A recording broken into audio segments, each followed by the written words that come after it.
मांगते तो भगवान से बहुत हैं, बट आपने ऐसे भक्त नहीं सुने होंगे जो भगवान के लिए भगवान को ही छोड़ दें। ऐसे ही पगले भक्त होते हैं जिनको लोग पागल समझते हैं। वो पागल नहीं है दोस्तों। राधे राधे। हरे कृष्णा दोस्तों। मैं हूँ रविंद्र सैनी और दिल की बात में आपका स्वागत करता हूँ। दोस्तों, आज मैं एक ऐसी भक्त की कहानी आपको सुनाता हूँ, ऐसे प्रसंग सुनाता हूँ जिसने भगवान को इसलिए छोड़ दिया क्योंकि भगवान को उनसे परेशानी हो रही थी। उसको ऐसा लगा। तो दोस्तों, हुआ यूं कि एक महिला थी और उसकी एक बेटी थी। तो महिला का पति की मृत्यु हो जाती है तो उसकी एक बेटी ही रहती है। तो जैसे तैसे करके वो महिला अपनी बेटी का पालन पोषण करती है और उनको जैसे भी हो सके अपना घर को चलाती है और अपनी बेटी का विवाह कर देती है। तो बेटी विवाह हो जाने के बाद में अपने घर चली जाती है।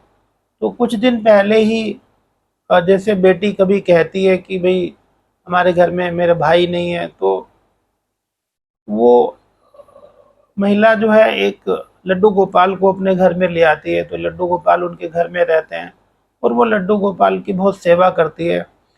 और जब बेटी होती भी है, लेकिन बेटी चली जाती है तो और कोई बचता नहीं है।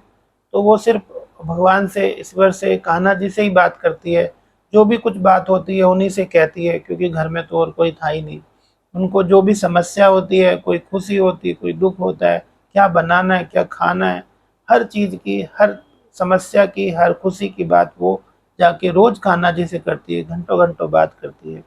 ऐसे ही पगले भक्त होते हैं जिनको लोग पागल समझते हैं। वो पागल नहीं है दोस्तों। वो साधना में, ध्यान में, वो अपनी भक्ति में, अपनी अटूट श्रद्धा में पागल हैं। पागलपन का एक दौर ये भी होता है कि जब आदमी ईश्वर के प्रति अपनी श्रद्धा का लेवल को इतना ऊपर उठा लेता है कि और लोगों को वो पागल ही नजर आता है। खैर, कोई बात नहीं दोस्तों, जिसको जो समझना समझे। आप तो बस अपना कनेक्शन बनाए रखिए। तो हुआ यूं कि एक दिन रात को सोते सोते 2 बजे होंगे, महिला को जो है 2 से 3 बजे होंगे, तो महिला को बड़ी हिचकियाँ आती हैं। वो बहुत जतन करती है, पानी पीती है और कुछ खाती है, लेकिन हिचकियाँ रुक ही नहीं रही होती है। तो जाके मंदिर में, अपने जो घर के छोटे से मंदिर में जहाँ भगवान को बैठाया हुआ था, श्री केशव को, मुरारी को, नटखट कान्हा को, वहाँ जाती है और भगवान को कहती है, माफ़ करिए प्रभु, आप उठ जाइए, बात करिए मुझसे, मुझे हिचकी आ रही है, पता नहीं क्या हुआ, भूख ही नहीं रही है, पता नहीं क्या समस्या है। तो ऐसे ही बात कर ही रही होती है कि बात करते करते उसको लगभग 4 बज जाते हैं और बाहर उसकी बेटी आ जाती है। और जैसे ही बेटी आती है, कहती है कि माँ, तेरी बहुत याद आ रही थी तो इसलिए मैं आ गई, और मैं भी तुझे बहुत याद कर रही थी इसलिए मुझे आना पड़ा। तो पहले फ़ोन वोन तो होते नहीं थे दोस्तों। अब क्या बेटी फ़ोन करती और क्या पूछती, इसलिए घर से चली हुई आ गई। इतनी समस्या भी नहीं थी कि रात को कोई लूट लेगा, पाट लेगा, थोड़ा सा माहौल सही था। तो और हुआ यूं कि जैसे ही बेटी मिली और उसने कहा कि मुझे याद आ रही थी, और अभी महिला को मिलती है, तो वो अम्मा जो है उसकी हिचकियाँ बंद हो जाती है। तो उसको लगता है कि ये मेरी बेटी मुझे याद कर रही थी इसलिए मुझे हिचकियाँ आ रही थी, और अब ये आ गई तो मेरी हिचकियाँ भी बंद हो गई। तो मैं भी सारे दिन इन कान्हा जी को याद करती रहती हूँ, तो इनको भी हिचकी आती होगी, मेरी वजह से ये भी परेशान होते होते हो, क्योंकि ये मेरी बेटी मुझे याद करती थी तो मैं परेशान थी, मैं सो भी नहीं पा रही थी। तो मैं तो भगवान को सारे दिन याद करती रहती हूँ, कान्हा जी को, तो ये तो बहुत परेशान होते होंगे, इनको भी हिचकी आती रहती होंगी। तो अम्मा को आत्मग्लानि होती है और भगवान को जाके माफ़ी मांगती है क्षमा मांगती कि प्रभु मुझसे गलती हो गई, मैं आपको परेशानी कर रही थी, मुझे तो पता ही नहीं था कि आप भी परेशान हो सकते हैं, आपको मैं इतना याद कर रही थी। और वो प्रण लेती है कि मैं आज से ईश्वर को याद ही नहीं करूंगी, बिल्कुल याद नहीं करूंगी।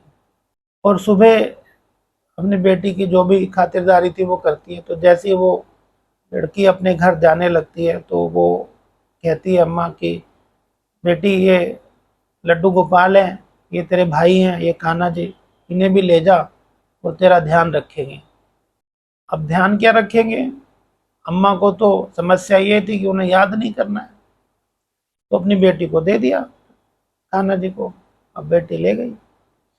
अब उसके बाद में अम्मा बिल्कुल भी ईश्वर को ध्यान ना करे, और अगर ध्यान आए भी तो वो दूसरे कामों में लग जाए। मंदिर चली जाती, वहां पर भी आती, अपना जो है बाहर ही बैठ के, अंदर भी नहीं जाती, लोगों को देखती, बातचीत करती, दरवाजे से लौट आती।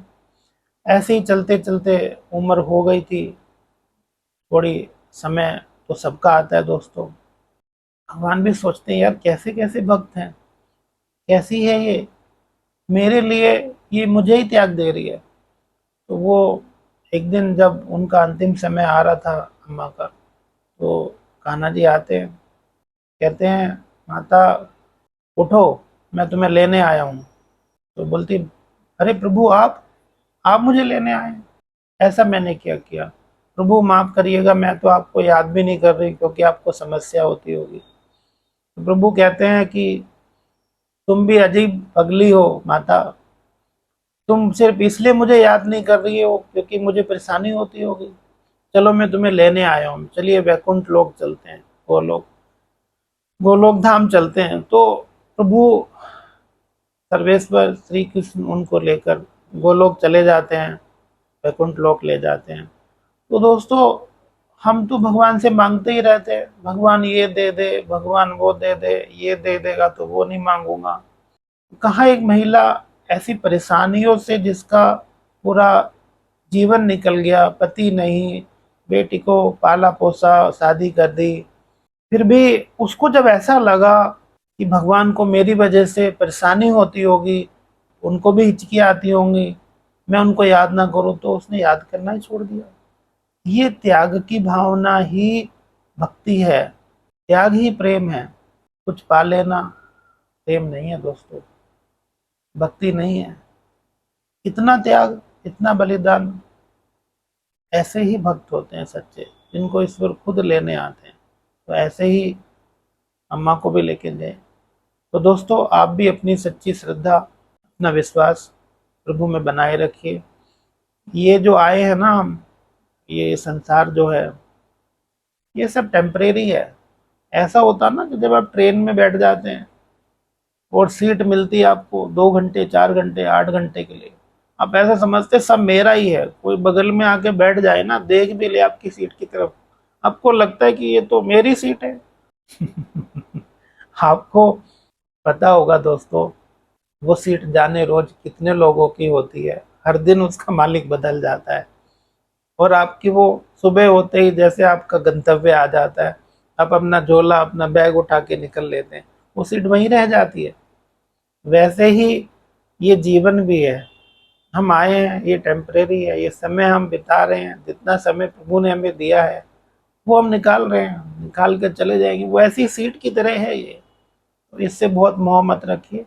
जो सच्चाई है, जो हमारा परमानेंट साथी हैं, परमानेंट बंधु हैं, परमानेंट दोस्त हैं, परमानेंट रिश्तेदार हैं, वो एक ही हैं, भगवान श्री हरि, श्री कृष्ण।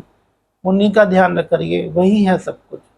बाकी तो ठीक है, गृहस्थी में आए हैं तो थोड़ा बहुत क्या, अपना जो भी कर्तव्य है, जो आपका, वो आप निभाते रहिए। लेकिन जो सच्ची डोर है, जो अच्छी डोर है, वो मत छोड़िए। धन्यवाद दोस्तों, आपने ये प्रसंग सुना। राधे राधे, हरे कृष्ण।